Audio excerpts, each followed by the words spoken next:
Welcome. In this video, we'll learn about optical flow based tracking. Optical flow is a very popular technique used in computer vision. It uses image feature points to track an object. Individual feature points are tracked across successive frames in the live video. When we detect a set of feature points in a given frame, we compute the displacement vectors to keep track of it. We show the motion of these feature points between successive frames. So let's open my directory which contains the script. Let's open opticalflow.py. Let's run the script. If you run the code, you will see a window showing live video. You will see feature points. If you move around your hands, you will see the line showing the movement of those features. Just observe it. If you then move in the opposite direction, the line will also change their direction accordingly. Basically, we show motion of these feature points between successive frames. These vectors are known as motion vectors, and there are many different ways to perform optical flow. Now let's see the code behind it. So the first one is import CV2, which we know it. Next is import numpy as np, which we also know it. Now let's define a function to track the object, that is def start tracking. Now initialize the video capture object, that is cap equals to CV2 video capture 0. If you are using secondary camera, then keep it as 1. Now let's define the scaling factor for the frames, that is scaling factor equals to 0.5. Now let's define the number of frames to track, that is number of frames to track equals to 5. Now track and number of frames to skip, that is number of frames jump equals to 2. Now initialize variables related to tracking paths and frame index. So tracking path equals to empty square bracket frame index equals to 0. Now define the tracking parameters like the window size, maximum level, and the termination criteria. So defined tracking parameter like window size, maximum level, and termination criteria. Now iterate until the user hits the escape button and capture the current frame. While true, frame equals to cap.read. Now resize the frame here.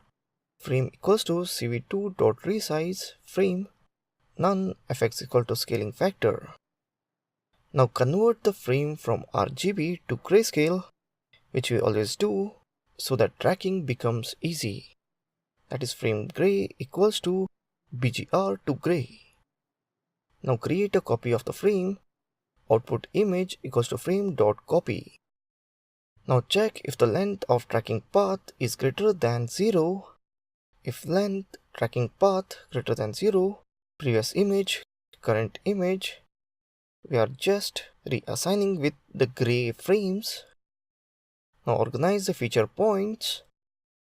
Now compute the optical flow based on previous and current image by using feature points and tracking parameter.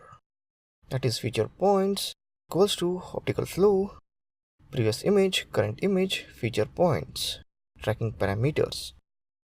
Now compute reverse optical flow. This will compute the reverse optical flow. Now next compute the difference between forward and reverse optical flow. This will give the difference between forward and reverse optical flow. Now extract the good feature points. Good points equals to different feature points. Now initialize the variable for the new tracking paths. New tracking path equals to square bracket. Now iterate through all the good feature points. For TP, x, y, good points, flag in zip, tracking paths, feature points. Reshape, good points. If the flag is not true, then continue. So if not good points flag, then continue. Now append the x and y coordinates and don't exceed the number of frames we are supposed to track and draw a circle around the feature points. So TP append x and y coordinates And here we are using if length tp greater than number of frames to track, so that it don't exceed the number of frames we are supposed to track.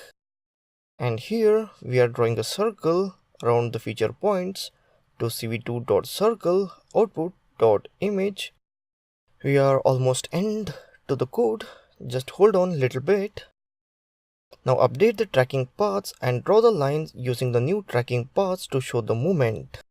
Tracking path, new tracking path, cv2 polylines. And now go into this if condition after skipping the right number of frames. If not frame index, number of frame jumps. And create a mask and draw the circle. Mask equals to np.0 like frame gray. Mask colon equals to 255 for x comma y in np. So here we created the mask and we are drawing the circle, that is cv2.circle mask. Now compute the good feature to track using inbuilt function along the parameter like mask, maximum corner, quality level, minimum distance and block zone. So feature point cv2 equals to feature to track. Here we are computing the good feature to track using the inbuilt function like mask, maximum corners equals to 500, quality level equals to 0.3, minimum distance 7, block size equals to 7. If the feature points exist, then append them to tracking paths. So if feature point is not none, for x, y in np float, feature points reshape -1, true, tracking paths dot append. And then finally update the variables related to frame index and the previous grayscale image. So frame index plus equals to 1, previous gray equals to frame gray. Now display the output, that is cv2 I'm show optical flow output image. Check if the user pressed the escape button, if so exit the loop. So c equals to cv2.wait key 1, if c equals to 27 then break. Then define the main function if name equals to main and start tracking. Once you stop the tracker, make sure that all the windows are closed properly. So cv2 destroy all windows. So this is a code, there is no other way for me to explain it. This is a bit lengthy, just see the code and try to analyze it by yourself or rewatch the video again. So this is how it is. Let's see the output again. Let's run the script. If you run the code, you'll see a window showing the live video. You'll see feature points. If you move around your hand, you'll see line showing the movement of feature points. If you move it in the opposite direction, the lines will also change their direction accordingly. We show the motion of these feature points between successive frames. These vectors are known as motion vectors. There are many different ways to perform optical flow. So that's it. Pretty much long video on optical flow based tracking. I hope you got some points. Here what you have to understand is codes. So that's it in this video on optical flow based tracking. Thank you for watching this video.